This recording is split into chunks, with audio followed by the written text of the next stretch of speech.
bùa nó bùa nó trong để trong càn nồi tàu nó ta tổ dùng nó trong nữa tụi nó bố đặt ta ấy thật tinh rằng kiểu là chết thải xí này tụi nó này khánh nó tái xí nữa tụi bùa nó bố nó in nó nó như tụi bùa nó một tàu kế nó cảnh phụ trâu chè lên từ một sông đi chè cho tận nữa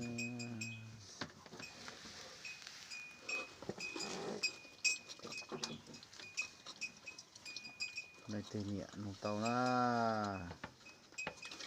tập kênh trần hơn tụi nó giống cô tập tá này thương bộ chỉ lo hành đấy thì nó cú thì tia rồi cái tàu mê mê hết chế trong cô thì chỉ số han nữa chế hành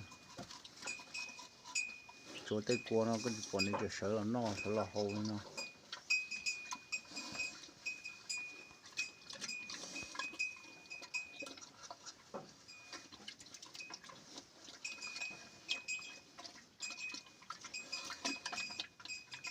là tự nhiên nó từ một chúng mình phải yếu gì nè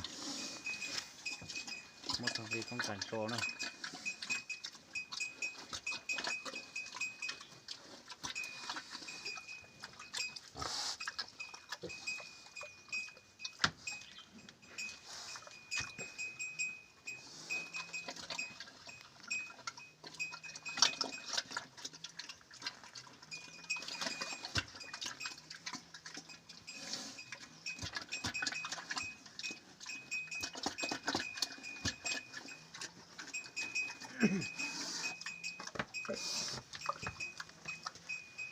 từ từ giờ xả tìm bê lầu toàn tay ở xí hụt đi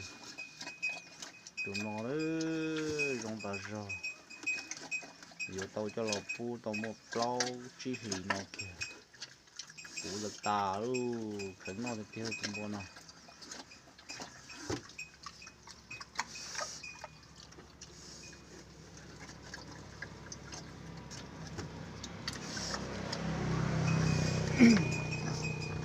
yếu cả nó chai chỉ sợ làm chuyện nọ thôi tia trốn đâu hết tao ngạc khổ rồi nó để sợ làm chuyện nọ thôi chọn nó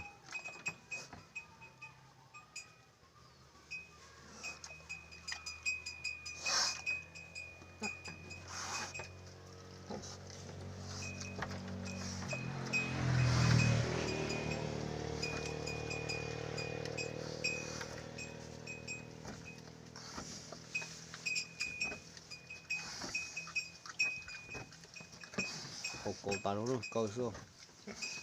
cái tên tông nó họ tên ra nó mà ô mà khí nó khí cầu xưa cho tao này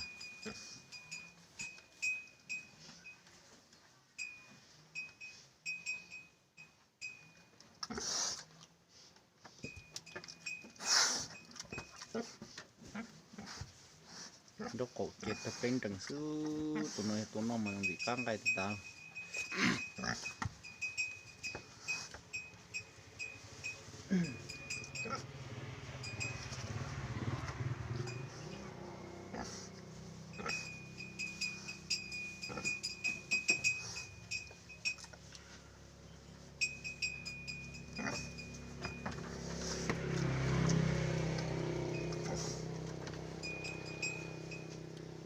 nông rau ta rau thiếu chứ buồn nó trong cái tiêu chứ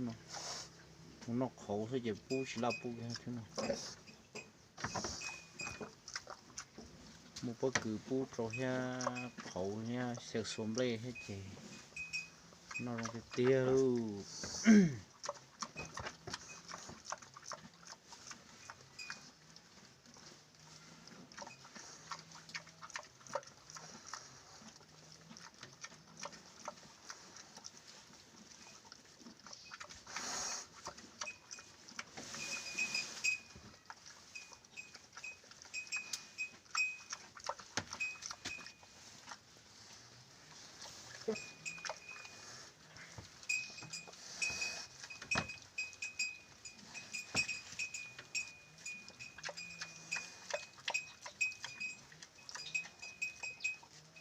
Nhúc.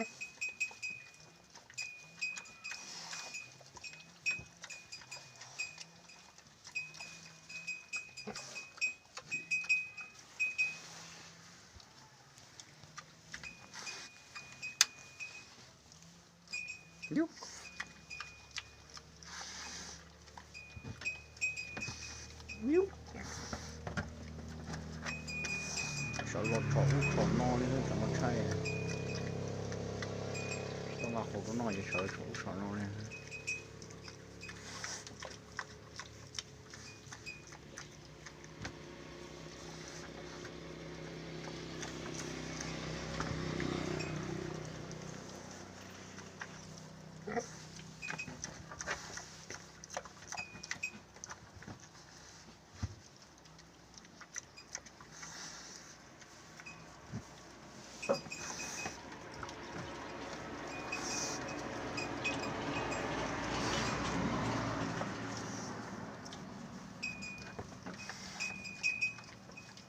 Cho tiền nó chỉ xa rồi rò xem nào.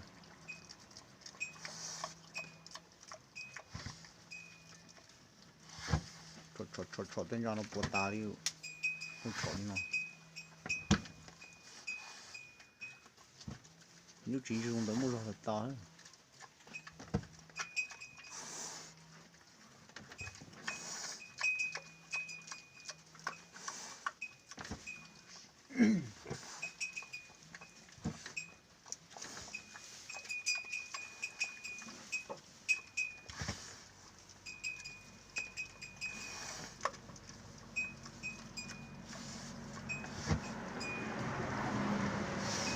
Nó tì xài vô hụt tàu nó xong đợi trâu tàu nó xả mua nó bé châu từ một tuần xài xì vô là tụi nó giống nó sống vào rồi đó.